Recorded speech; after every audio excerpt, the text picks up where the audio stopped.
السلام علیکم اسٹوڈنٹس، آج ہم کیمسٹری کا پہلا چیپٹر سٹارٹ کریں گے، فنڈامنٹلز آف کیمسٹری، کیمسٹری کے بنیادی اصول۔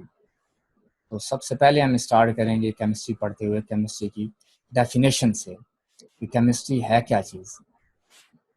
کیونکہ آپ لوگ سائنس کے اسٹوڈنٹس ہیں، سائنس میں پڑھتے ہیں کیمسٹری، تو ہم کہتے ہیں کہ سائنس کی ایسی شاخ ہے، کیمسٹری سائنس کی شاخ ہے، سائنس کی ایسی شاخ جس میں مادے کی ساخت، بناوٹ، مادے کے طبعی خواص اور کیمیائی خواص کا مطالعہ کیا جاتا ہے، کیمسٹری کہلاتی ہے۔ سائنس کی شاخ ہے جس میں ہم مادے کے بارے میں اسٹڈی کرتے ہیں۔ مادے کے بارے میں اس میں ہم چار چیزیں اسٹڈی کر رہے ہیں۔ مادے کی ساخت ہم اسٹڈی کر رہے ہیں، بناوٹ ہم اسٹڈی کرتے ہیں، ساخت مین کہ مادہ ہے کس طرح سے، بناوٹ مادہ بنا ہوا کس طرح سے ہے، مادے کے طبعی خواص کیا ہیں اور مادے کے کیمیائی خواص کیا، اسٹڈی کرنا، یہ کیا کہلاتا ہے؟ کیمسٹری۔ اور کیمسٹری ہم کہتے ہیں کہ ہم سائنس میں پڑھتے ہیں، تو لہٰذا یہ کیمسٹری سائنس کی برانچ ہے۔ سائنس کیا ہے؟ جب ہم سائنس میں پڑھ رہے ہیں کیمسٹری، تو سائنس بھی پتہ ہونا چاہیے کہ کیا ہے۔ Practical observation of universe is called science, تجربات اور مشاہدات کی روشنی میں حاصل ہونے والے علم سائنس کہلاتا ہے۔ ہم کسی چیز کے بارے میں مشاہدہ کریں، مشاہدہ مطلب بغور کسی چیز کا جائزہ لینا، پھر اس پر ہم ایکسپیریمنٹ کریں، کوئی تجربہ کریں، اور اس سے جو نئی چیز ہم سیکھتے ہیں، جو نیا علم ہمیں حاصل ہوتا ہے، ہم کہتے ہیں کہ یہ سائنس ہے۔ تو تجربات اور مشاہدات سے جو نیا علم حاصل ہوتا ہے وہ سائنس کہلاتا ہے۔ پھر ہم نے کیمسٹری کی ڈیفینیشن میں میٹر کی بات کی، مادے کی ہم نے بات کی کہ ہم مادے کے بارے میں چار چیزیں پڑھتے ہیں۔ تو مادہ کیا چیز ہے؟ ہر وہ چیز جو وزن رکھتی ہے اور جگہ گھیرتی ہے مادہ کہلاتی ہے۔ کوئی بھی ایسی چیز جو کچھ جگہ بھی گھیرے اور کچھ اس کا وزن بھی ہو، تو کوئی بھی ایسی چیز کیا کہلائے گی؟ میٹر یا مادہ۔ مثال کے طور پر ٹیبل ہے، میز، کرسی، کتاب، پانی، آکسیجن گیس، کاربن ڈائی آکسائڈ گیس، یا اس طرح کی دوسرے ہمارے ارد گرد بہت ساری چیزیں موجود ہیں۔ فزیکل پراپرٹیز کی بھی ہم نے بات کی کیمسٹری میں، ایسی خصوصیات جو مادے کی فزیکل اسٹیٹ یعنی طبعی حالت سے متعلق ہوں، فزیکل پراپرٹیز کہلاتی ہیں، جو ظاہری طور پر ہم محسوس کر سکیں، ہمیں نظر آ رہی ہوں۔ مثال کے طور پر میٹر کا رنگ کیسا ہے، اس کی بو کیسی ہے، ذائقہ کیسا ہے، مادہ سخت ہے یا نرم ہے، اس کی حل پذیری کیسی ہے، یعنی سالیبلٹی کس طرح سے ہے، میلٹنگ پوائنٹ، بوائلنگ پوائنٹ کس طرح سے ہے۔ تو یہ ساری پراپرٹیز کیا ہیں؟ یہ اس کی فزیکل پراپرٹیز ہیں۔ کیمیکل پراپرٹیز یا کیمیائی خصوصیات، اس کا انحصار شے کی ترکیب پر ہے کہ کوئی چیز کس طرح سے بنی ہوئی ہے۔ جب کسی شے میں، کسی چیز میں کیمیائی تبدیلی واقع ہوتی ہے تو اس کی ترکیب میں بھی تبدیلی آ جاتی ہے، اس کی ساخت اور بناوٹ میں بھی تبدیلی آ جاتی ہے، اور ایک نئی شے وجود میں آتی ہے۔ تو یہ جب دو چیزیں آپس میں ملیں اور اس سے کوئی نئی چیز وجود میں آ جاتی ہے، تو ہم یہ کہتے ہیں کہ یہ ان کی کیمیکل پراپرٹیز ہیں یا کیمیائی خصوصیات ہیں۔ مثال کے طور پر جب آکسیجن گیس اور ہائیڈروجن گیس آپس میں ملتی ہیں، دونوں گیسز ہیں، تو پانی بنتا ہے جو کہ مائع ہے۔ تو یہ آکسیجن اور ہائیڈروجن گیس کی کیمیکل پراپرٹیز ہیں کہ وہ جب آپس میں ملتی ہیں گیس کنڈیشن میں، نئی چیز بنتی ہے، وہ پانی ہے جو کہ لیکوڈ ہے۔ نیکسٹ آ جائیں کیمسٹری کی برانچز پر، کیمسٹری کی شاخ ہے، برانچز آف کیمسٹری۔ پہلی برانچ ہے فزیکل کیمسٹری۔ کیمسٹری کی وہ شاخ جس میں مادے کی ترکیب اور اس کے طبعی خواص کے مابین تعلق، ریلیشن، اور ان دونوں کے درمیان ہونے والی تبدیلیوں کا مطالعہ کرتے ہیں، فزیکل کیمسٹری کہلاتی ہے۔ یعنی کیمسٹری کی وہ شاخ ہے کہ مادہ بنا ہوا کس طرح سے ہے، اور مادے کے فزیکل پراپرٹیز کیا ہیں، اور مادہ جو بنا ہوا ہے اور اس کی جو فزیکل پراپرٹیز ہیں ان کا آپس میں ریلیشن کیا ہے۔ بناوٹ اور طبعی خواص کا آپس میں ریلیشن، تو جب ہم اس کا اسٹڈی کرتے ہیں تو کیمسٹری کی برانچ فزیکل کیمسٹری میں ہم پڑھتے ہیں۔ نیکسٹ ہے آرگینک کیمسٹری۔ کیمسٹری کی ایسی شاخ جس میں کاربن اور ہائیڈروجن سے بننے والے کمپاؤنڈ، یعنی ہائیڈرو کاربن، ہائیڈرو اور